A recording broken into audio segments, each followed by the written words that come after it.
أعوذ بالله من الشيطان الرجيم. بسم الله الرحمن الرحيم. الحمد لله رب العالمين. الحمد لله الذي لا يبلغ مدحته القائلون ولا يحصي نعماءه العادون ولا يؤدي حقه المجتهدون. الذي لا يدركه بعد الهمم ولا يناله عصر الفتن. الذي ليس لصفته حد محدود ولا نعت موجود ولا وقت معدود ولا أجل ممدود. فطر الخلائق بقدرته ونشر الرياح برحمته وبدل بالصخور ميدان أرضه.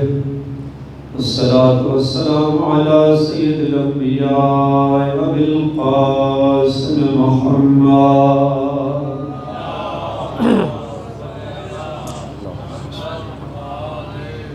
وعلى آله الطيبين الطاهرين المعصومين. أما بعد، فقد قال الله تبارك وتعالى في كتابه المجيد وفرقانه الحميد وقوله الحق وهو أصدق القائلين. بسم الله الرحمن الرحيم.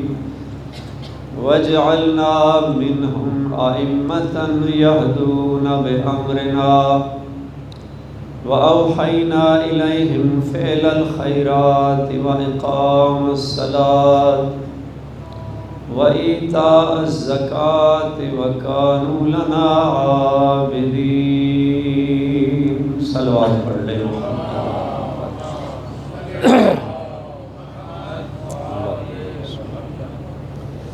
اگر زحمت نہ ہو تو ایک دفعہ ذرا باواز بلند صلوات پڑھ لیں.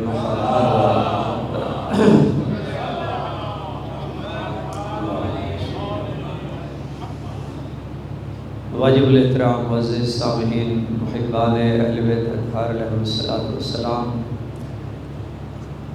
عزاداران مظلوم کربلا، دعائے خالق کائنات آپ تمام مومنین کی اس عبادت کو اپنی بارگاہ میں قبول و منظور فرمائے، اور دعا کرتے ہیں کہ خالق کائنات ہمیں کربلا والوں کی پاکیزہ سیرت پر چلنے کی توفیق عطا فرمائے. اور دعا ہے جہاں جہاں یہ مجالس اعزا کا سلسلہ چل رہا ہے، خالق دو جہاں بحق مولا حسین تمام عزاداروں کی جان مال آبرو کی حفاظت فرمائے. خدا ہمیں کربلا والوں کی پاکیزہ سیرت پر چلنے کی توفیق عطا فرمائے. اور دعا ہے آج کی یہ مجلس جو ہمارے برادر اظہر نقوی صاحب کی جملہ مرحومین کے لیے ہے، دعا ہے خالق کائنات مرحوم محمد اختر شاہ مولانا غلام باز اور فاطمہ کنیز زہرا اور دیگر ہمارے بھائی کے جملہ مرحومین کے خالق کائنات ان کے درجات کو بلند فرمائے. آپ حضرات سے التماس ہے کہ ان مرحومین کی بلندی درجات کے لیے ایک مرتبہ سورہ فاتحہ کی تلاوت کر لیں. بسم اللہ الرحمن الرحیم. الحمدللہ مالک یوم الدین.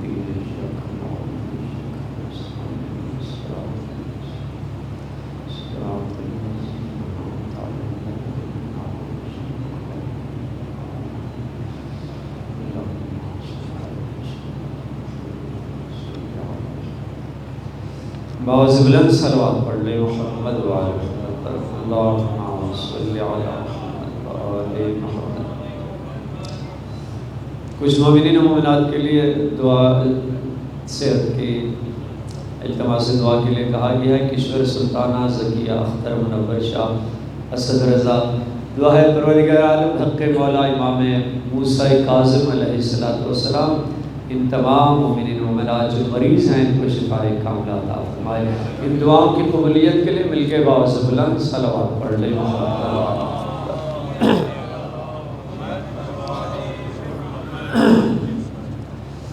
کل کیا اگر مجلس اور عرائض جو کل آپ کی خدمت میں پیش کیے تھے، اگر آپ کے ذہن میں کل کے مطالب ہوں، تو جس آیت کو عنوان سخن قرار دیا تھا سورہ انبیاء آیت نمبر 73، جس میں اللہ نے ارشاد فرمایا بسم اللہ الرحمن الرحیم وَجْعَلْنَاهُمْ أَئِمَّةً يَهْدُونَ بِأَمْرِنَا، اللہ نے ارشاد فرمایا کہ ہم نے ان نبیوں میں سے بعض کو امام بنایا ہے تو جو میری طرف رہے۔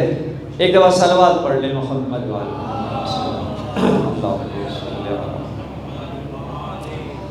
اللہ نے ارشاد فرمایا وَجَعَلْنَاهُمْ أَئِمَّةً کہ ہم نے ان نبیوں میں سے بعض کو امام بنایا ہے، اور جن کو ہم نے امام بنایا ہے یہدون بامرنا، وہ ہمارے حکم کے مطابق ہدایت کرتے ہیں۔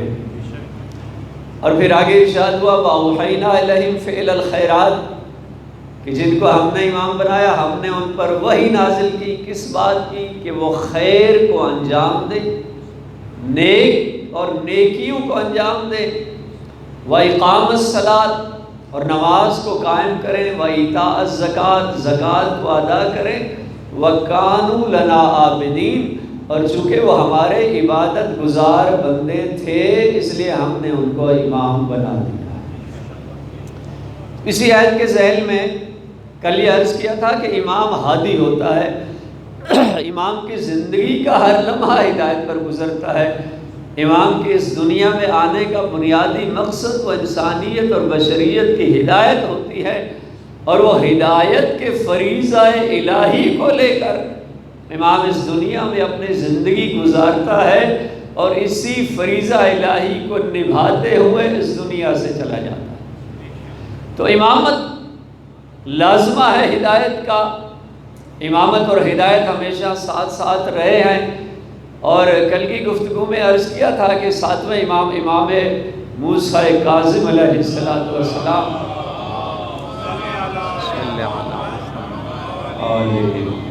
امام علیہ السلام کا چونکہ روز ولادت گزرا ہے آج 7 صفر، کچھ مطالب کل بیان کیے تھے، اسی سلسلہ گفتگو کو جوڑتے ہوئے کہ اس آیت میں اللہ نے جو معیار قرار دیا ہے امامت کا، وہ معیار کیا ہے؟ عبادت ہے۔ اللہ نے فرمایا چونکہ یہ نبی ہمارے عبادت گزار بندے تھے اس لیے ہم نے ان کو امام بنایا ہے۔ تو اللہ نے ہر نبی کو امام نہیں بنایا، بلکہ جس کی عبادت کو معراج پہ دیکھا ہے اس کو اللہ نے امام بنا دیا ہے۔ تو امامت کا ایک معیار عبادت ہے۔ 7ویں امام کی عبادت کا انداز کیا تھا، کس طرح سے 7واں امام اللہ کی عبادت اور عبودیت فرماتے رہے؟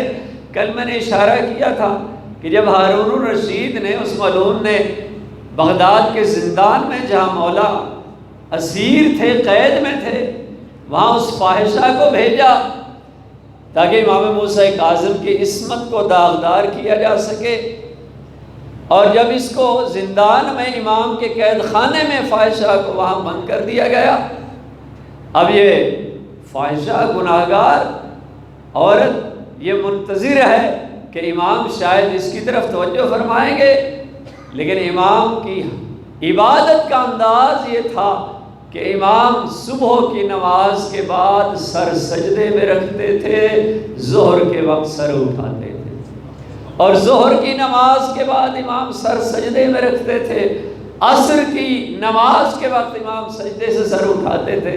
امام نے اس کی طرف توجہ ہی نہیں کی، اور حاکم نے ہارون رشید نے ایک جاسوس معین کیا تھا کہ جو اس فاحشہ کو دیکھتا رہے کہ کس طرح سے یہ امام کو بہکاتی ہے۔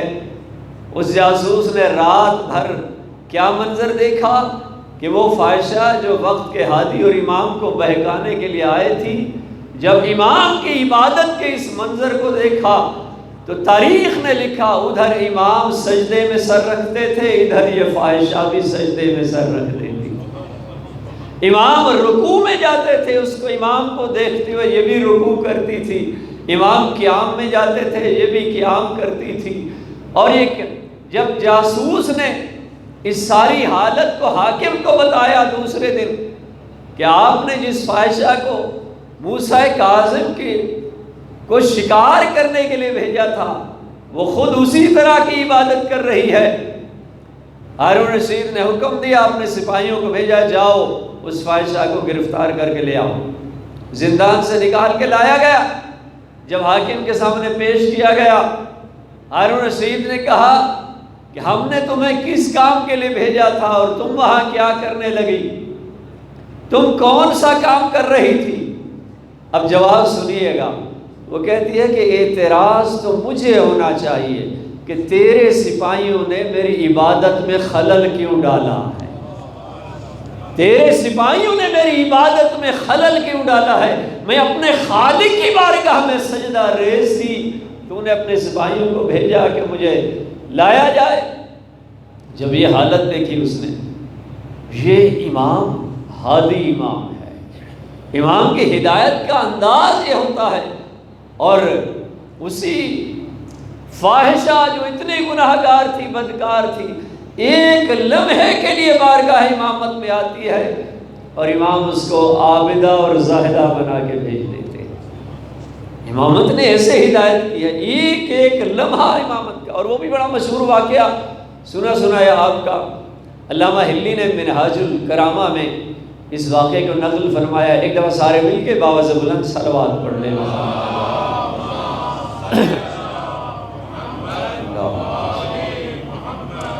علامہ ہلی نے نقل فرمایا کہ ساتواں امام ایک مرتبہ بغداد کی ایک گلی سے، کوچے سے گزر رہے تھے، تو ایک گھر سے رقص و سرود کی محفل تھی، گانے بجانے کی آواز آ رہی تھی۔ مورخین نے لکھا کہ امام وہاں کچھ لمحے ٹھہر گئے۔ اسی اثناء میں اسی گھر سے ایک کنیز باہر آئی کوڑا کرکٹ پھینکنے کے لیے۔ امام نے اس کنیز کو اپنے قریب بلایا۔ امام پوچھتے ہیں کیا اس گھر کا مالک غلام ہے یا آزاد ہے؟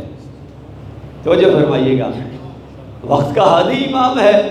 ہم اور آپ اگر کسی گھر سے گانے بجانے کی آواز آ رہی ہو، ہم تو خاموشی سے گزر جاتے ہیں، لیکن ہادی امام تھا، ہدایت کے فریضے کو نبھانے والا امام۔ امام رک گئے، کنیز آئی، امام نے سوال پوچھا کیا اس گھر کا مالک جو ہے وہ آزاد ہے یا کسی کا بندہ اور غلام ہے؟ بڑے فخر سے کہتی ہے کہ جناب اس گھر کا مالک یقیناً آزاد ہے، اگر وہ کسی کا غلام ہوتا تو اس طرح کی محفل اس کے گھر میں نہ ہوتی۔ امام نے جملہ فرمایا، اب زبان مبارک امام سے نکلا ہوا جملہ، امام نے فرمایا یقیناً اس گھر کا مالک آزاد ہے، اگر یہ کسی کا بندہ ہوتا تو اپنے مالک کی نافرمانی نہ کر رہا ہوتا، اگر یہ غلام اور عبد ہوتا تو اپنے معبود کی نافرمانی نہ کر رہا ہوتا۔ امام یہ جملہ کہہ کے چل پڑے۔ تاریخ نے لکھا یہ کنیز گھر میں گئی، اس کے مالک نے پوچھا تو نے تاخیر کیوں کر دی؟ اس نے بتایا کہ ایک بڑی نورانی چہرے والی شخصیت مجھے ملی، اس نے مجھ سے پوچھا کہ اس گھر کا مالک آزاد ہے یا عبد ہے، غلام ہے؟ میں نے کہا اس گھر کا مالک آزاد ہے۔ وہ مالک پوچھتا ہے پھر اس نے کیا کہا؟ امام کا جملہ دہرایا اس کنیز نے، کہا اس نے مجھے کہا کہ یقیناً اس گھر کا مالک آزاد ہے، اگر یہ عبد اور غلام ہوتا تو اپنے مالک کی نافرمانی نہ کرتا۔ جیسے ہی زبان مبارک امام سے نکلا ہوا جملہ اس گناہگار شخص کے کانوں میں ٹکرایا، بشر نام کا یہ شخص فوراً دوڑا، جوتا نہیں پہنا، ننگے پاؤں ادھر آیا جہاں امام جا رہے تھے، فوراً آ کے امام کے قدموں میں گر گیا اور عرض کرتا ہے کہ میں اللہ کی بارگاہ میں توبہ چاہتا ہوں، مجھے بتائیے میں کیسے توبہ طلب کر سکتا ہوں۔ زبان عصمت سے نکلا ہوا ایک جملہ سب سے بڑے گناہگار کو سب سے بڑا عبادت گزار بنا دیتا ہے۔ تاریخ نے لکھا وہی بشر بعد میں اتنا بڑا زاہد اور عبادت گزار بن گیا، اس کا نام پڑ گیا بشر حافی۔ عربی میں حافی کہتے ہیں ننگے پاؤں جو چلتا ہو۔ جوتا نہ پہنتا ہو، اس کو بشر حافی کہتے ہیں۔ بعد میں جتنی عرصہ یہ زندہ رہا اس نے کبھی جوتا نہیں پہنا، لوگ اس سے کہتے تھے بشر جوتا کیوں نہیں پہنتا؟ کہا جس اللہ نے، جس مالک نے زمین کو میرے لیے بچھونا بنایا ہے، مجھے حیا آتی ہے کہ اس کا عبد جوتے کے ساتھ اس زمین پر چلے۔ امامت کا ہدایت یافتہ اس مقام پہ پہنچ جاتا ہے کہ ایک جملہ امام کی زبان مبارک سے نکلا ہوا، اللہ اکبر، کہ سب سے بڑے گناہگار کو سب سے بڑا عبادت گزار بنا دیتا ہے۔ مل کے صلوات پڑھ لیں محمد والا صلی اللہ۔ تو امام علیہ السلام نے اس طرح سے ہادیان برحق نے بہت سارے ایسے تاریخی واقعات معروف ہیں، امام کی عبادت کا انداز، امام کی سخاوت۔ اور میں نے کل بھی پتہ نہیں جملہ عرض کیا تھا، خطیب بغدادی نے تاریخ بغداد میں یہ جملہ لکھا ہے 7ویں امام کے بارے میں، جو سنی ہے، بڑا دانشور اہل سنت کا گزرا، اس نے امام موسیٰ کاظم کی سخاوت کے بارے میں ایک جملہ لکھا کہ کانا سرر اور موسیٰ مسئلہ، کہ موسیٰ کاظم کی جو تھیلیاں تھیں نا درہم و دینار کی، یہ اس زمانے کے لوگوں کے لیے ضرب المثل بن گئی تھی۔ ہمارے یہاں تو معروف ہے نا، حاتم طائی معروف ہے سخاوت کے لیے، لوگوں کو پتہ نہیں ہے کہ امام موسیٰ کاظم کی سخاوت کا انداز کیا تھا۔ ہم حاتم طائی کو بھی بھول جائیں گے۔ تاریخ بغداد نے لکھا مصنف نے کہ امام موسیٰ کاظم کی جو درہم و دینار کی تھیلیاں تھیں وہ لوگوں کے لیے ضرب المثل بن گئی تھی، لوگ مثال دیا کرتے تھے، جب کوئی سخاوت دکھاتا تھا تو لوگ امام موسیٰ کاظم کی سخاوت کو یاد کرتے تھے۔ ایک شخص آیا امام کی خدمت میں، عرض کرتا ہے میں بیچارہ ہو گیا ہوں، بڑی مشکل میں آ گیا ہوں۔ امام نے پوچھا کیا ہوا؟ عرض کرتا ہے میرا ایک باغ تھا، اس پہ کھیت بڑا خوبصورت کھیت تھا، ٹڈی نے اس پر حملہ کیا، وہ سارا ضائع ہو گیا، میری کھیتی ساری تباہ ہو گئی۔ امام نے پوچھا اگر یہ تیری کھیتی صحیح اور سلامت رہتی تو کتنا تجھے اس سے نفع ملتا؟ عرض کرتا ہے شاید 1200 درہم مجھے اس سے حاصل ہو جاتے۔ امام نے فوراً 1200 درہم دیے اس کو اور فرمایا پریشان نہ ہونا، اللہ نے تیری مشکل کو حل کر دیا۔ امام موسیٰ کاظم کی سخاوت کا یہ عالم ہوتا تھا۔ کئی لوگ آتے تھے بارگاہ باب الحوائج، ایسے لقب نہیں پڑا امام کا، حاجات کا دروازہ امام ہے یہ۔ امام اپنی زندگی میں کتنے لوگوں کی مشکل کشائی فرماتے رہے۔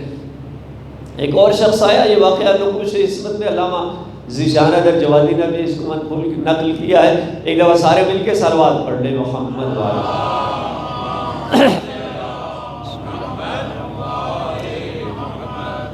ایک شخص آیا 7ویں امام کی بارگاہ میں، امام کا چاہنے والا ہے، عرض کرتا ہے مولا میرے لیے کچھ دعا فرما دیجئے، میری کچھ حاجتیں ہیں۔ امام نے فرمایا کیا حاجت ہے؟ یہ جوان تھا، شادی نہیں ہوئی تھی اس کی۔ عرض کرتا ہے مولا میرے لیے دعا فرما دیں، اللہ مجھے بیوی دے دے۔ امام نے فرمایا اچھا اور دعا؟ کہا مولا میرے لیے دعا فرما دیں، اللہ مجھے اولاد بھی دے دے۔ تیسری دعا، عرض کرتا ہے مولا یہ بھی دعا فرما دے، اللہ مجھے گھر دے دے۔ چوتھی دعا، عرض کر باب الحوائج کی بارگاہ میں جانتا ہے کہ جو یہ دعا کر لیں گے اس کی قبولیت کی اللہ نے ضمانت دی ہوئی ہے۔ چوتھی دعا، عرض کرتے مولا یہ بھی دعا فرما دیجیے، اللہ مجھے کوئی سواری دے دے۔ اور 5ویں دعا یہ کہنے لگا مولا میرے لیے یہ بھی دعا فرما دیجیے کہ اللہ مجھے حج کی سعادت بھی نصیب فرما دے۔ ہمارے جیسا کمزور ایمان کا تھا نا، ہماری دعائیں یہی ہوتی ہیں کہ گھر نہیں ہے تو یا اللہ گھر دے دے، گاڑی نہیں ہے تو یا اللہ گاڑی دے دے۔ تو اسی مزاج کا مالک تھا، ورنہ اگر کوئی بامعرفت ہوتا تو وہ یہ دعا کہتا امام سے کہ مولا دعا فرما دیجئے کل محشر کے دن جہاں آپ ہوں وہیں میرا ٹھکانہ ہو۔ اگر بامعرفت ہوتا، ہمارے جیسے کمزور ایمان کا تھا، لیکن امام نے اس کو اپنے در سے خالی نہیں بلٹایا۔ امام نے فرمایا تیری ساری دعائیں قبول ہیں، ساری دعائیں قبول ہو جائیں گی، اور تو ایک بار حج نہیں بلکہ زندگی میں تجھے 50 بار حج کی سعادت نصیب ہوگی۔ یہ کہتا ہے کہ میں شادی بھی ہو گئی، گھر بھی مل گیا، اولاد بھی مل گئی، سواری بھی مل گئی، اور 50ویں بار جب میں نے حج کی سعادت حاصل کی تو میں نے چاہا کہ 51 بار پھر بھی ایک مرتبہ اور میں حج کی سعادت حاصل کر لوں۔ یہ کہتا ہے کہ میں حج پر 51 مرتبہ حج پہ جانے کی جب میں نے کوشش کی تو سیلاب آ گیا، جس کی وجہ سے میں حج پہ نہ جا سکا، چونکہ امام نے فرمایا تھا اللہ تجھے زندگی میں 50 حج کی سعادت نصیب کرے گا۔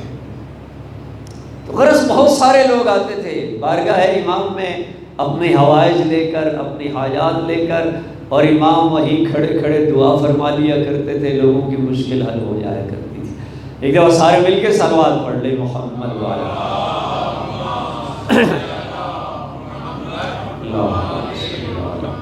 تھوڑا سا چونکہ کل میرے محترم نے مجلس کے بعد کہا ہے کہ جی آپ کل کی مجلس میں بدا کے بارے میں تھوڑا سا بھی ضرور اس پر بات کیجئے گا، اور میں ویسے بڑی خوشی ہوتی ہے مجھے جہاں مجالس میں اگر کوئی کسی موضوع پر بات کرنے کا اتفاق ہو جائے، کاش ہماری ساری مجالس ایسی ہو جائیں کہ خطیب کو موضوع دے دیا جائے تو پڑھنے والا بھی تھوڑا سا تیاری کر کے آئے گا، اور سننے والوں کو بھی ایک موضوع پر مکمل جو ہے سننے کا اتفاق ہوگا، اور بہت ساری اس موضوع کے حوالے سے اچھی خاصی معلومات مل جائیں گی۔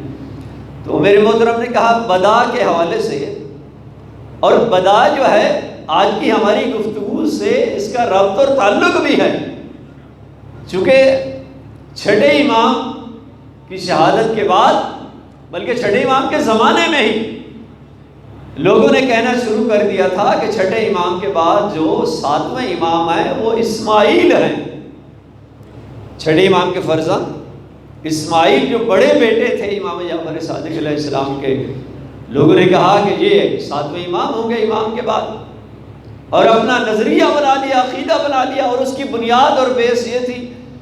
بعض لوگوں نے کہا جو بڑا بیٹا ہے وہ امام بنتا ہے، تو اس بنیاد پر لوگوں نے کہنا شروع کر دیا کہ اسماعیل جو ہیں وہ امام ہوں گے۔ آج کل اسماعیلی جو ہیں ان کے بھی امام چھٹے امام کے فرزند اسماعیل ہیں، یا بعض لوگوں نے کہا کہ چونکہ وہ چھٹے امام کے زمانے میں ہی ان کی وفات ہو گئی تھی، لہذا ان کے جو بیٹے محمد ہیں، محمد بن اسماعیل، وہ امام ہیں اسماعیلیوں کے۔ بہرحال یہ چھٹے امام کی امامت کے بعد لوگوں میں شک و شبہ ایجاد ہونے لگا، لوگوں کا ایمان ڈگمگانے لگے، بہت سارے محبان اہل بیت میں بھی یہ بحثیں چھڑ گئیں کہ چھٹے امام کے بعد امام برحق کون ہے، یہاں تک کہ چھٹے امام نے اپنے زمانے میں بہت سارے صحابیوں کو بتایا تھا۔ جب 7ویں امام کا بچپن تھا تو اپنے مخلصین کو مولا نے بتایا تھا کہ میرے بعد یا میرا بیٹا موسیٰ کاظم امام ہوگا۔ کچھ اپنے خواص کو بتایا تھا جو حکومتی حالات کے پیش نظر۔ تو اسماعیل کے بارے میں ایک جملہ چھٹے امام کی ایک حدیث ملتی ہے اصول کافی میں، جس کی بنیاد پر یہ بدا کی بحث جو ہے یہاں چھڑی ہے۔ تو امام نے فرمایا اسماعیل کے بارے میں کہ بد اللہ اسماعیل، کہ اللہ کو بدا حاصل ہوا ہے میرے بیٹے اسماعیل کے بارے میں۔ بدا کا مطلب یہ ہے کہ ایک چیز جو مخفی ہو پھر ظاہر ہو جائے، عربی میں لغوی معنی اس کا بدا کا ظاہر ہونا ہے، کسی چھپی ہوئی چیز کا ظاہر ہونا۔ سورہ زمر میں قرآن میں اللہ نے فرمایا ہے وَبَدَا لَهُمْ سَيِّئَاتُ مَا عَمِلُوا، کہ محشر کے دن جو ظالمین ہیں ان کے گناہ سامنے ظاہر ہو کے ان کے سامنے آ جائیں گے۔ تو بدا کا معنی کسی چیز کا ظاہر ہونا ہے، لغوی معنی اس کا، لیکن اصطلاحی تعریف اس کی یہ ہوئی ہے کہ اللہ تعالیٰ کی طرف سے کچھ مقدرات جو غیر حتمی ہیں، کچھ ایسی تقدیریں ہیں جو حتمی ہیں جن میں کوئی تبدیلی نہیں ہو سکتی، لیکن کچھ مقدرات ایسے ہیں جو غیر حتمی ہیں، اور ان غیر حتمی مقدرات میں بعض اعمال انسانوں کے ایسے ہیں کہ ان اعمال کے نتیجے میں وہ غیر حتمی تقدیر بھی بدل جاتی ہے۔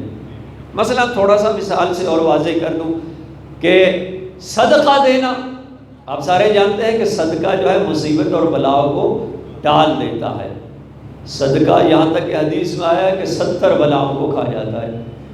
تو ممکن ہے ایک مصیبت آنے والی ہو کسی انسان پر، کسی مومن پر، اللہ نے اس کی مقدر میں لکھ دیا ہو، لیکن اگر اس نے صدقہ دے دیا ہے تو وہ مصیبت ٹل جائے گی۔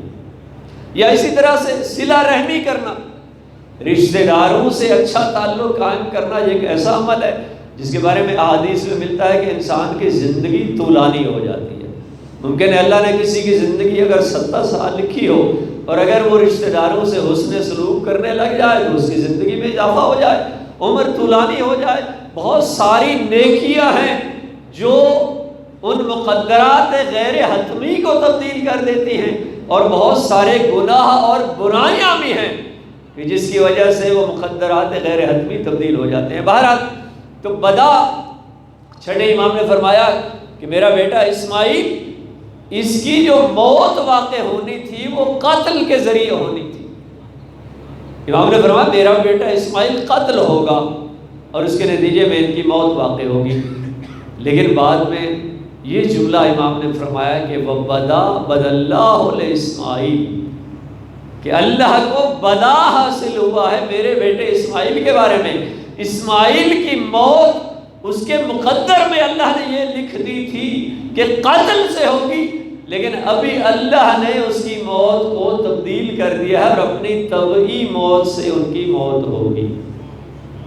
اب یہاں پر یہ بدا، یہاں دشمنان اسلام نے، دشمنان تشیع نے اسی حدیث کو لے کر ہمارے خلاف بہت سارے پروپیگنڈے کیے کہ جناب یہ شیعہ حضرات اللہ کے لیے بدا کے قائل ہیں، اور یہ کہتے ہیں کہ اللہ پہلے ایک کام کا ارادہ کرنا چاہ رہا تھا، پھر اللہ کا ارادہ بدل گیا، نعوذ باللہ اللہ پشیمان ہو گیا۔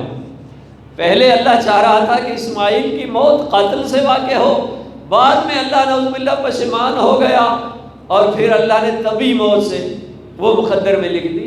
بدا کا معنی یہ نہیں ہے، شیعہ کے ہاں بدا کا معنی ایسا نہیں ہے کہ نعوذ باللہ اللہ پشیمان ہو جاتا ہے یا اللہ نے اپنا ارادہ بدل دیا ہے، نہیں، انسانوں کے بارے میں یہ چیز ہے۔ ہمیں جو بدا ہوتا ہے ہم پشیمان ہوتے ہیں، بہت سارے کام کرنے کا ارادہ رکھتے ہیں، بعد میں ارادہ بدل جاتا ہے، لیکن اللہ کے بارے میں ایسا نہیں ہے۔ تو بہرحال بدا کچھ مقدرات ہیں جو غیر حتمی ہیں، ان کی تبدیلی جو ہے یہ حقیقت میں بدا ہے۔ تو بس زیادہ چونکہ میں اپنے موضوع پر آؤں گا، تو حضرت امام جعفر صادق علیہ السلام ایک صلوات پڑھ لیں۔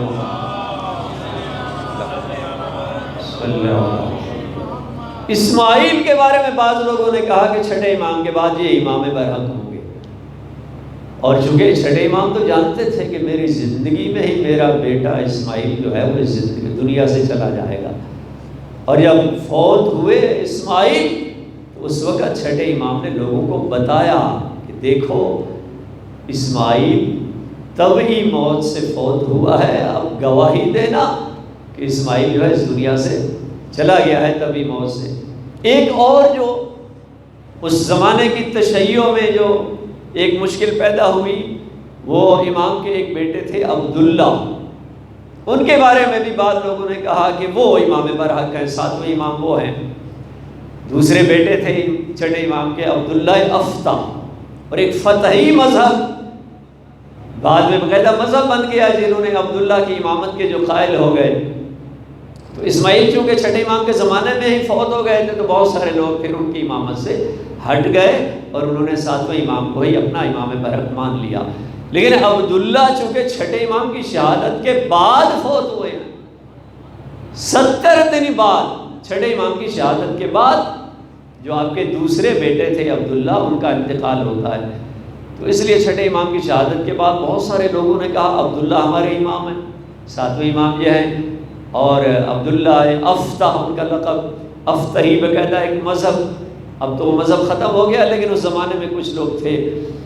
تو جب یہ چھٹے امام کی شہادت کے بعد عبداللہ افتح، جب ساتویں امام کے پاس لوگ آتے تھے کہ مولا بتائیے آپ ہیں ساتویں امام یا عبداللہ افتح ہیں، امام نے فرمایا جاؤ اس سے بھی سوال پوچھ لو، میرے پاس بھی آ جاؤ، پتہ چل جائے گا۔ لوگ جاتے تھے عبداللہ افتیٰ کے پاس، فقہی سوال پوچھتے تھے، غلط جواب ملتا تھا، اور فقہ آل محمد سے بھی آشنا نہیں تھا، اور پھر بارگاہ امام موسیٰ کاظم میں آتے تو امام ان کی رہنمائی فرما دیتے۔ تو بہت سارے لوگ اس طرح سے پھر ساتویں امام کی امامت کے قائل ہو گئے۔ تو کہنے کا مقصد یہ ہے، ایک اسی طرح کا، اسی مزاج کا حامل شخص احمد تبان، جس کا نام تاریخ نے لکھا ہے۔ پریشان تو نہیں ہو رہے میری گفتگو سے؟ بس یہ واقعہ مکمل کر کے آگے چلوں گا۔ ایک دفعہ باوز بلند صلوات پڑھ لیں محمد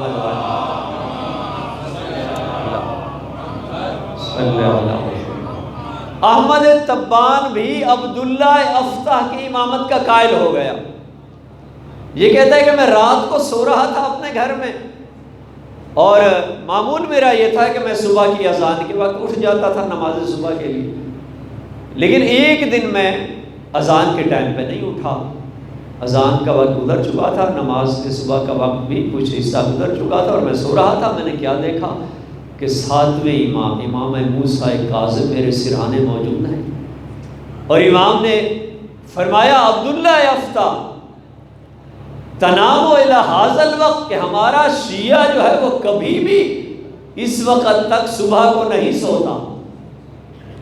تو کیسا شیعہ ہے، کیسا محب آل محمد ہے، تو اس وقت تک سو رہا ہے۔ چونکہ شیعہ کی پہلی نشانی جو آل محمد نے بیان فرمائی ہے نا، کہ ہمارا شیعہ اور ہمارا چاہنے والا، اس کی پہلی نشانی یہ ہے کہ وہ نماز کو اول وقت میں ادا کرتا ہے۔ اول وقت میں ہمارے شیعوں کو دیکھنا ہو کہ شیعہ اہل محمد ہے یا نہیں، تو اس کو نماز کے ٹائم میں پرکھو کہ اول وقت میں اگر نماز ادا کرتا ہے تو وہ سچا شیعہ ہے ہمارا۔ تو امام نے فرمایا عبداللہ افتیٰ ہمارا شیعہ کبھی اس وقت تک نہیں سوتا۔ کہا میں جلدی سے اٹھا، میں نے تعجب کیا، امام موسیٰ کاظم موجود ہیں۔ کہا میں نے جلدی سے وضو کیا، نماز پڑھی، صبح کی نماز ادا کی، اور امام نے فرمایا عبداللہ افتیٰ میرے ساتھ چلو۔ یہ کہتا ہے کہ میں امام کے پیچھے چل پڑا، اور چند قدم امام آگے بڑھے تھے کہ امام نے اپنا پاؤں زمین پر مارا، ٹھوکر ماری پاؤں سے زمین پر۔ یہ کہتا ہے کہ میں نے کیا منظر دیکھا کہ میں نے دیکھا ہم کربلا میں موجود ہیں۔ اسی لمحے وقت کے امام نے کربلا پہنچا دیا، اور امام نے فرمایا عبداللہ افتیٰ ھذا جدی حسین ابن علی، یہ میرے دادا حسین ابن علی کی قبر ہے، اس کی زیارت کر لو۔ عبداللہ افتیٰ کہتا ہے کہ میں کربلا میں مولا حسین کی زری کی زیارت سے مشرف ہوا۔ جب زیارت کر لی تو امام فرماتے ہیں میرے پیچھے چلو۔ یہ کہتا ہے میں چند قدم پیچھے چلا، پھر امام نے پاؤں کی ٹھوکر ماری زمین پہ، اور پھر میں نے کیا منظر دیکھا کہ نجف میں ہے اور مولا علی کا روضہ ہے۔ کہا نجف میں، وادی نجف میں علی مولا کی بارگاہ میں ہے۔ کہا میں نے اسی لمحے تعجب کیا، مولا مجھے اسی لمحے کربلا سے نجف لے آئے، پھر امام نجف سے مدینہ لے آئے، اور مدینہ لانے کے بعد قبر رسول کی زیارت کرنے کے بعد ساتویں امام نے فرمایا عبداللہ افتیٰ اگر تجھے میری امامت کے لیے کوئی اور دلیل بھی چاہیے تو موسیٰ کاظم دکھانے کے لیے تیار ہے۔ عبداللہ افتیٰ کے پیچھے چلنے والا احمد تبار جب یہ امام کی اس معجزے کو دیکھتا ہے تو فوراً قدموں میں گر جاتا ہے اور عرض کرتا ہے مولا میں یقین ہو گیا مجھے کہ آپ ہی وقت کے امام اور ہادی برحق ہیں، آپ ہی امام برحق ہیں، مجھے اور کوئی دلیل نہیں چاہیے۔ اللہ نے امام کو اتنی طاقت دی ہوئی ہوتی ہے، پریشان نہ ہو جانا، یہ طاقت اللہ کی دی ہوئی ہوتی ہے۔ اللہ نے وقت کے امام کو اتنی طاقت دی ہوئی ہوتی ہے کہ وہ اپنی صداقت اور سچائی کے لیے اگر کرامت دکھائے، معجزہ دکھائے، تو اپنی سچائی کے لیے اتنی طاقت ہو امام کے پاس کہ وہ اپنی سچائی پر چاہنے والے کو اور امتی کو معجزات پیش کر سکے۔ تو احمد تبان ایمان لے آیا کہ ساتویں امام ہی امام برحق ہیں۔ تو ائمہ ہدیٰ علیہم الصلاۃ والسلام نے خاص طور پہ ساتویں امام نے، اور کل بھی میں نے عرض کیا تھا جو امام کا چاہنے والا علی ابن یقطین، اللہ اکبر، چونکہ کل میں بات مکمل نہیں کر پایا تھا اس پر، ایک صلوات پڑھ لیں محمد والے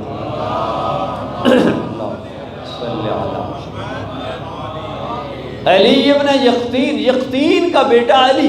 یقطین جو تھا وہ بنی امیہ کے خلاف جو عباسیوں نے جدوجہد شروع کی تھی مسلحانہ، اس کا حصہ تھا یقطین، اور حامی تھا بنی عباس کا، اور لیکن اس کا بیٹا جو علی تھا وہ 7ویں امام کا وہی تھا، اور ظاہر اس کی سیاسی اجتماعی شخصیت تھی علی ابن یقطین کی۔ اس کو پیشکش ہوئی وزارت کی، ہارون رشید نے وزیر بنانا چاہا تو یہ بارگاہ امامت میں حاضر ہوا، عرض کرتا مولا مجھے وزارت کی پیشکش ہوئی ہے لیکن میں لینا نہیں چاہ رہا، چونکہ یہ غاصب حکومت ہے، خلافت آپ کا حق ہے، یہ ظالم حکومت ہے، میں اس کا حصہ نہیں بننا چاہ رہا۔ امام نے فرمایا نہیں، تم جاؤ اور تمہیں اگر وزارت کی پیشکش ہو رہی ہے اسے قبول کرنا۔ حکم امام تھا، لیکن امام نے فرمایا کہ علی ابن یقطین ایک بات یاد رکھنا، ایک چیز کی ضمانت آپ دو اور 3 چیزوں کی ضمانت میں موسیٰ کاظم آپ کو دیتا ہوں۔ عرض کرتا مولا فرمائیے۔ امام نے فرمایا علی ابن یقطین میں تجھے ضمانت دیتا ہوں کہ تجھے کوئی دشمن آل محمد قتل نہیں کرے گا۔ وقت کا ہادی امام اپنے چاہنے والے کو ضمانت دے رہا ہے۔ دوسرا امام نے فرمایا تجھے کوئی دشمن آل محمد اسیر بھی نہیں بنا سکے گا، تو قیدی بھی نہیں ہوگا۔ اور تیسرا فرمایا کہ دشمن آل محمد کبھی تجھ پر کوئی اتنا ظلم نہیں کرے گا کہ جس کی وجہ سے تو محتاج ہو جائے، تو زندگی میں کبھی محتاج نہیں ہوگا۔ امام نے فرمایا 3 ضمانتیں میں دیتا ہوں، ایک ضمانت آپ دے دو کہ جب وزارت قبول کر لینا تو کبھی ایسا نہ ہو کہ میرا شیعہ تیرے پاس آئے اور وہ خالی واپس چلا جائے۔ ایک ضمانت آپ دے دو کہ میرا شیعہ اگر کوئی حاجت لے کر تیرے دروازے تک آئے اس کو خالی نہیں لوٹانا۔ اور امام نے جملہ اور بھی ارشاد فرمایا، امام نے فرمایا اس کی حاجت پوری کرنا، اس کی مدد کرنا، لیکن ایک بات کا خیال رکھنا کہ اس کی عزت کبھی پامال نہ ہونے پائے۔ ہم بھی لوگوں کی خدمت کرتے ہیں نا، بہت سارے آپ میں سے بیٹھے ہوں گے جو لوگوں کی حاجت روائی بھی کرتے ہیں، خدمت بھی کرتے ہیں، لیکن خالی خدمت کرنا نہیں، ساتھ میں امام فرماتے ہیں کسی مومن کی آبرو ریزی نہ ہو جائے۔ اس کی خدمت کرو، اس کی حاجت روائی کرو، لیکن اس کی آبرو اور حیثیت جو ہے معاشرے کے اندر وہ کبھی پامال نہ ہو۔ اس نے وعدہ کیا، مولا میں وعدہ کرتا ہوں۔ ایک مقام ایسا آیا، ظاہر ہے انسان تھا، خطا ہو گئی، ایک شیعہ گیا علی ابن یقطین کے پاس اور اسے تھوڑی سی لاپرواہی دکھائی، توجہ نہیں کی اس کی طرف، اور تاریخ نے لکھا کہ جب کچھ عرصہ بعد 7ویں امام کی خدمت میں آیا تو امام کا رویہ بدل گیا۔ وہی علی ابن یقطین جس کو امام نے فرمایا تھا جاؤ وزارت لے لو اور میں تجھے 3 چیزوں کی ضمانت دیتا ہوں، وہی علی ابن یقطین کہتا ہے کہ امام میری طرف نگاہ بھی نہیں اٹھا رہے، دیکھنا بھی گوارا نہیں کر رہے۔ میں بڑا شرمسار ہوا، پشیمان ہوا، میں نے عرض کیا مولا کوئی خطا ہو گئی ہے؟ امام نے فرمایا ہاں تو نے بہت بڑی غلطی کی ہے، میرا چاہنے والا تیرے پاس آیا تھا اور تو نے اس کو نظر انداز کر دیا۔ ہمارا شیعہ تمہارے پاس آیا ہے، ہمارا محب آیا ہے تمہارے پاس اور تم نے اس کی طرف توجہ نہیں دی۔ یہ فوراً معافی کا طلبگار ہوا، عرض کرتا ہے مولا معاف فرما دیجیے، غلطی ہو گئی، اس کے بعد میں یہ غلطی نہیں کروں گا۔ یہی علی ابن یقطین، تاریخ نے لکھا کہ اپنی وزارت کے دوران جو ٹیکس اور مالیات حکومت کو جاتے تھے، کچھ حصہ اس کی وزارت کو آتا تھا، یہ سارے ٹیکس اور مالیات جانتا تھا کہ تو وقت کے امام کا حصہ ہے یہ مالیات، چونکہ اصل خلیفہ برحق تو معصوم امام ہے، 7واں امام ہے، لہذا یہ بہت سارے مالیات اور اونٹوں پر سامان لاد کے رات کی تاریکی میں دور دراز کے علاقوں میں 7ویں امام کی خدمت میں پہنچا دیتا تھا۔ اور یہاں تک کہ تاریخ نے لکھا کہ اس نے اپنے اس وزارت کے زمانے میں ہر سال یہ حج پر 150 اور 200 افراد تک جید شیعہ، بڑے نامور شیعہ کو یہ حج پہ بھیجتا تھا۔ کیوں حج پہ بھیجتا تھا؟ چونکہ حج ایک ایسا زمانہ تھا مکہ اور مدینہ میں کہ وہاں پوری دنیا سے لوگ آتے تھے، ہر قسم کے مذہب کے لوگ آتے تھے، وہاں بحثیں چھڑتی تھیں مختلف مذاہب کی. تو علی ابن یقطین چاہتا تھا کہ جو مضبوط شیعہ ہیں فکری اور عقیدے کے حوالے سے ان کو حج پہ بھیجتا تھا تاکہ وہاں جا کے مذہب تشیع کی تبلیغ ہو سکے. اور یہ ہر سال سینکڑوں کی تعداد میں امام کا چاہنے والا حاجیوں کو، شیعہ نامور حاجیوں کو حج پہ بھیجتا تھا. اور آج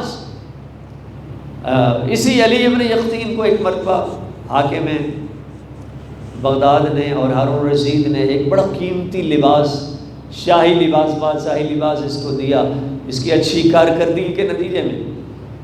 اور اس کو جو بھی اچھا تحفہ ملتا تھا وقت کے حاکم کی طرف سے یہ فوراً ساتویں امام کی بارگاہ میں پیش کر دیتا تھا. مولا آپ کے صدقے یہ وزارت ملی ہے، یہ تحفے تحائف بھی آپ کے لیے. امام اس کے سارے تحفے قبول کر لیتے تھے، لیکن تاریخ نے لکھا یہ جو قیمتی لباس اس کو ملا تھا، یہ جب لے کے آیا بارگاہ امامت میں، امام نے فرمایا نہیں علی ابن یقطین یہ لباس واپس لے جاؤ. پریشان ہو گیا، مولا یہ لباس، یہ تحفہ کیوں نہیں قبول کر رہے؟ امام نے فرمایا نہیں یہ واپس لے جاؤ، تجھے ایک دن یہ لباس کام آئے گا. حکم امام تھا، یہ واپس لے گئے. تاریخ نے لکھا کہ اس کے جو حاسد تھے لوگ، دشمنان آل محمد، ان کو پتہ تھا کہ یہ ساتویں امام کا چاہنے والا ہے، امام کا محب ہے. انہوں نے شکایت کی دربار میں، ہارون رشید سے کہا کہ یہ جو آپ کا وزیر ہے علی ابن یقطین، جو تحفے تحائف آپ دیتے ہیں اس کو یہ سارے امام موسیٰ کاظم کو دے کے آ جاتا ہے. بڑا غصے میں آ گیا ہارون رشید، فوراً بلایا علی ابن یقطین کو اور کہا کہ میں جو تحفے تحائف دیتا ہوں وہ کدھر ہیں؟ وہ جو قیمتی لباس میں نے آپ کو دیا تھا، شاہی لباس. اللہ اکبر. یہ کہتے ہیں میرے گھر میں موجود ہے. فوراً غلام کو بھیجا، بتایا فلاں صندوق میں گھر میں وہ لباس رکھا ہے، وہ لے آؤ. وہ فوراً لباس کے لے کے آ گیا، دربار میں پیش کیا. اور جب ہارون رشید نے لباس دیکھا تو علی ابن یقطین کو اور قیمتی انعام سے نوازا. اور جس نے شکایت کی تھی دشمن آل محمد نے، اسی دربار میں اس کو 500 تازیانے مارے گئے. اور وہ دشمن آل محمد اسی دشمن کے دربار میں رسوا ہو گیا. اب پتہ چلا اس کو کہ امام نے کیوں فرمایا تھا کہ یہ لباس تجھے ایک دن کام آئے گا. امامت نے تشیع کا بھی دفاع کیا ہے اور شیعیت کا بھی دفاع فرمایا ہے ہر زمانے میں. آج ہمارے یہاں یہ بحث ہوتی ہے کہ اس طاغوت اور ظالم حکومت کا حصہ بننا چاہیے یا نہیں بننا چاہیے. یہ ظالم حکومت ہے، یہ فاسق ہے، طاغوت ہے، طاغوت حکومت کا حصہ بننا چاہیے یا نہیں؟ علی ابن یقطین کے اس عمل سے اور ساتویں امام کی سیرت کی روشنی میں اگر کوئی حکومت کا حصہ بن کے تشیع کو مضبوط کر سکتا ہے اور شیعیان علی کو مضبوط کر سکتا ہے تو اسے حکومت کا حصہ بننا چاہیے.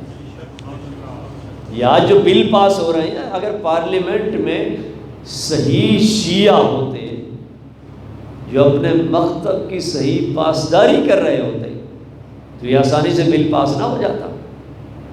پارلیمنٹ کے اندر اگر آپ نہیں ہوں گے، جہاں فیصلے ہوتے ہیں، جہاں قانون سازی ہوتی ہے، اگر وہاں پر آپ نہیں ہیں تو پھر آپ کمزور ہیں، آپ کی آواز کہیں نہیں سنی جائے گی.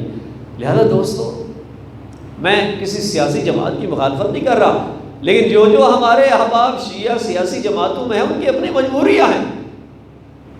وہ کسی کوئٹہ کے سانے پر ایک پارٹی میں شیعہ، ایک ہمارے MNA صاحب، انہوں نے اسمبلی کے فورم پر وہاں بات کی تھی کوئٹہ کے شہداء کے حوالے سے. تو بعد میں پارٹی سربراہ نے ان کو بلا لیا اور کہا کہ جناب آپ نے ہماری پارٹی ڈسپلن کی خلاف ورزی کیا، آپ کو یہ نہیں کرنا چاہیے تھا. تو اس لیے ایسے شیعہ پارلیمنٹ میں جائیں، حکومت کا حصہ بنیں کہ جو علی ابن یقطین جیسے شیعہ. اس حکومت کا حصہ بننا چاہیے، لیکن مقصد ایک ہو، مال بٹورنا مقصد نہ ہو، ذاتی مفاد مقصد نہ ہو، بلکہ تشیع کی مضبوطی مقصد ہو. مل کے صلوات پڑھ لیں محمد والا.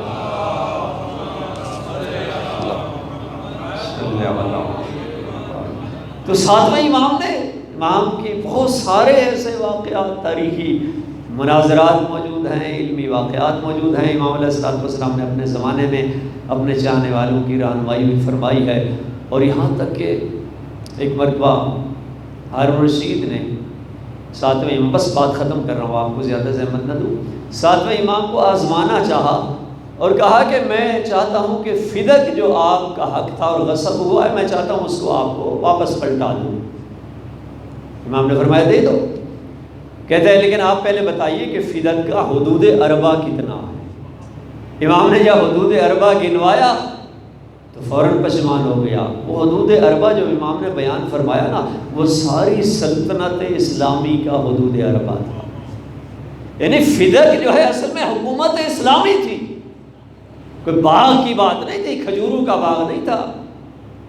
فدق اصل اسلامی ریاست تھی جو 7ویں امام نے بیان کیا ہے، وہ حدود اربع جو بیان کیا ہے، تو اصل وہ ریاست اسلامی وہ تھا فدق، کہ جس کے لیے رسول کی بیٹی دربار میں گئی ہے، اور یہ چند کھجوروں کے باغوں کے لیے نہیں گئی، مدافع ولایت بھی تھی، اس ولایت کے دفاع میں، اور پہلی شہیدہ ولایت ہے حضرت سیدہ، سب سے پہلی شہادت جس نے ولایت کے دفاع میں دی ہے وہ رسول کی بیٹی حضرت سیدہ ہے۔ تو یہ فدق ریاست اسلامی تھی، پوری ایک پوری مملکت تھی۔ تو 7ویں امام نے فرمایا کہ یہ حدود اربع ہے، اگر دینا چاہتے ہیں تو دے دیں۔ پشیمان ہو گیا، نہیں کہ نہیں دے سکتے۔ اور یہی امام موسیٰ کاظم کی عبادت کا، بس ختم کر لی بات، یہ انداز تھا کہ یہی ہارون رشید خود کہتا ہے کہ جب دیکھا نا امام کو، دروغہ جو دروغہ زندان کا معین کرتا تھا، وہ دروغہ امام کی عبادت سے متاثر ہو کے وہ بھی امام کا مرید بن جاتا تھا، محب بن جاتا تھا۔ یہ جو بار بار امام کے زندان تبدیل کیے جاتے رہے، اس کی ایک وجہ یہ تھی کہ امام کی عبادت کو دیکھ کر دروغہ جو ہے وہ بھی امام کی طرح عبادت گزار بن جاتا تھا۔ تو ہارون رشید نے خود ایک مرتبہ کہا کہ میں کیا کروں، اگرچہ یہ جیسی موسیٰ کاظم اللہ کی عبادت کرتے ہیں ایسے کوئی اور عبادت نہیں کر سکتا، لیکن میں کیا کروں کہ اس کو زندان میں اس لیے ڈالا ہے کہ اگر یہ زندان سے باہر رہے تو ہماری حکومت نہیں چل سکتی۔ امام موسیٰ کاظم وقت کے حاکم کے لیے سب سے بڑا خطرہ تھے۔ امام خاموش نہیں بیٹھتا، اور خاموش رہنے والے کو کبھی شہادت نہیں ملتی۔ یہ شہادت بولنے کا نتیجہ ہوتی ہے، خاموشی کا نتیجہ نہیں ہوتا۔ ہمارا ہر امام شہید ہے نا، کوئی تلوار سے شہید ہے، کوئی زہر سے شہید ہے۔ یہ شہادت خاموش رہنے والوں کو شہادت نہیں ملتی، شہادت ان کو ملتی ہے جو وقت کے طاغوت اور ظالمانہ نظام کے خلاف بولتے ہیں۔ اس کا مطلب امام موسیٰ کاظم سب سے بڑا خطرہ تھے وقت کے حاکم کے لیے، کہ زندان میں ڈال دیا۔ بس چونکہ ایام عزا ہیں، اگرچہ روز ولادت ہے 7ویں امام کا اور ایام عزا ہیں، چند جملے عرض کرنے ہیں اس بی بی کے، کہ جو چونکہ حضرت مولا حسین کی وہ 4 سال کی یتیمہ، میں ابھی آتے ہوئے سوچ رہا تھا کہ اس بی بی کے کون سے مسائل پڑھوں میں، پتہ نہیں آپ نے کبھی اندازہ کیا ہے یا نہیں، چونکہ آنے والے کچھ دنوں بعد شہادت ہے حضرت سکینہ کی، کتنے مسائل سے گزری ہے حسین کی بچی، اللہ اکبر۔ بس 2 جملے کہوں گا، زیادہ زحمت نہیں دینی۔ عاشور کے دن جب میرے اور آپ کے مولا حسین آخری الوداع کر کے جا رہے تھے، آخری وداع کر کے اہل حرم سے جب حسین جانے لگے تو ایک مرتبہ گھوڑے پہ سوار ہوئے، مولا ذوالجناب پہ سوار ہوئے، امام نے حکم دیا جاؤ اسپِ باوفا چلو میدان جنگ کی جانب۔ تاریخ نے لکھا ہے گھوڑا آگے قدم نہیں بڑھا رہا تھا۔ امام نے فرمایا تجھے آخری بار زحمت دے رہا ہوں، چلتا کیوں نہیں؟ تاریخ نے ایک جملہ لکھا، اس اسپِ باوفا نے اپنی گردن جھکائی اور اپنی بے زبانی سے کہا آقا ذرا میرے قدموں میں تو دیکھیے۔ حسین نے جب قدموں میں دیکھا، اسپِ باوفا میں کیا دیکھا؟ 4 سال کی سکینہ ہے جو ذوالجناح سے قدموں سے لپٹ کے رو رہی ہے اور کہہ رہی ہے اے میرے بابا کی سواری، مجھے میرے بابا کو میدان کی طرف نہ لے جانا، صبح سے یہی دیکھ رہی ہوں، جو بھی کیا ہے پھر واپس نہیں آیا۔ اجرکم اللہ۔ حسین سواری سے نیچے اترے، اپنی بیٹی کو سینے سے لگایا۔ امام نے فرمایا بیٹا سکینہ تسلی کرو، صبر سے کام لو۔ جاتے جاتے بڑا مشکل سوال کر ڈالا سکینہ نے، عرض کرتی ہے بابا جان مجھے پیاس کی شدت نے مار ڈالا ہے، بابا مجھے پیاس کی شدت نے مار ڈالا ہے۔ امام نے ایک جملہ کہا، بڑا درد بھرا جملہ حسین نے کہا۔ حسین نے کہا سکینہ بیٹا بس اس سے زیادہ بابا کو نہ تڑپاؤ، تیرے بابا بڑا مجبور ہے، نانا حوض کوثر سے سیراب کرائیں گے۔ بس عزادارو حسین چلے، میں نے سارا مصائب چھوڑ دیا، ایک منزل پہ لے جانا چاہتا ہوں۔ جب خالی ذوالجناح واپس آیا ہے نا خیموں کی طرف، سنتے ہیں آپ علماء سے کسی بی بی نے مولا حسین کی سواری سے سوال نہیں پوچھا۔ 4 سال کی حسین کی بچی آئی ہے، سکینہ اپنی پیاس کو بھول گئی۔ سب سے پہلا سوال سکینہ نے پوچھا یا جوادہ ابھی، اے میرے بابا کی سواری ذرا سکینہ کو اتنا تو بتا دے، کیا میرے بابا کو کسی نے پانی بھی پلایا یا حسین پیاسا مارا گیا؟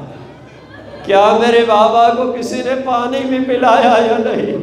اجرکم اللہ، خدا آپ کو سوائے غم اہل بیت کے کوئی غم نہ دے۔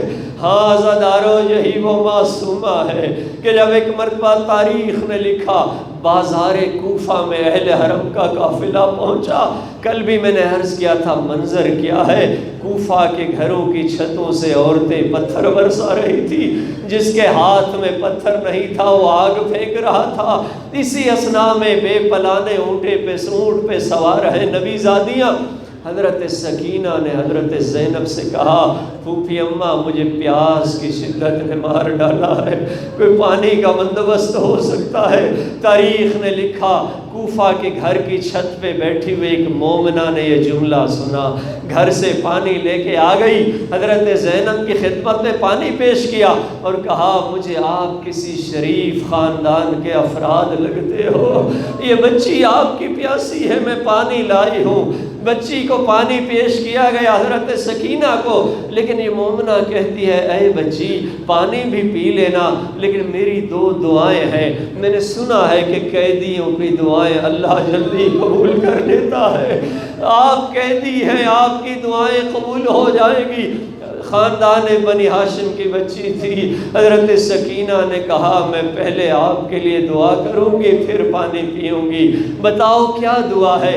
مومنہ نے پہلی دعا بتائی، کہا میری پہلی دعا یہ ہے کہ دعا کر لینا جیسے اللہ نے آپ کو قیدی بنایا ہے ایسے اللہ میرے بچوں کو کبھی قیدی نہ بنائے، اللہ میرے بچوں کو کبھی ایسے اسیر نہ بنائے۔ عزادارو حضرت سکینہ نے چھوٹے ہاتھ اٹھائے، ننھے ہاتھوں سے دعا کی۔ بی بی نے پوچھا تیری دوسری دعا کیا ہے؟ دوسری دعا مومنہ کہتی ہے میری دوسری دعا یہ ہے مدینے میں میرے سردار رہتے ہیں، دعا کر دیجئے میں ایک مرتبہ سرداروں کی زیارت کر لوں، خدا سے دعا کر لیجئے میں اپنے سرداروں کی ایک مرتبہ زیارت کر لوں۔ بس عزادارو حضرت زینب نے یہ جملہ سنا، بی بی نے پوچھا اے مومنہ ذرا ان سرداروں کے نام تو بتاؤ۔ یہ مومنہ کہتی ہے مدینے میں میرے آقا حسین رہتے ہیں اور میری آقا زادی زینب رہتی ہے، بس زینب کا نام سننا تھا۔ ایک مرتبہ حضرت زینب تڑپ گئی، کہا اے ام حبیبہ ذرا مجھے دیکھو میں ہی تیری وہ زینب ہوں۔ ایک مرتبہ ام حبیبہ تڑپ کے سر پیٹنے لگی، اے آقا زادی اگر آپ زینب ہے تو تیرا بھائی عباس کہاں ہے؟ وہ غازی کہاں ہے جو تیرے پردوں کا محافظ ہے؟ ایک مرتبہ بی بی نے کہا وہ سامنے نو کے نیزہ پہ جو سر سوار ہے وہ میرے پردوں کا محافظ بھائی عباس ہے۔ اجرکم اللہ، خدا آپ کو سوائے غم اہل بیت کے کوئی غم نہ دے۔ بس ایک منزل کی اجازت چاہ رہا ہوں، زندان شام ہے، بس چھوڑ دیا مصائب سارا، روز ولادت ہے، 2 جملے عرض کرنے تھے۔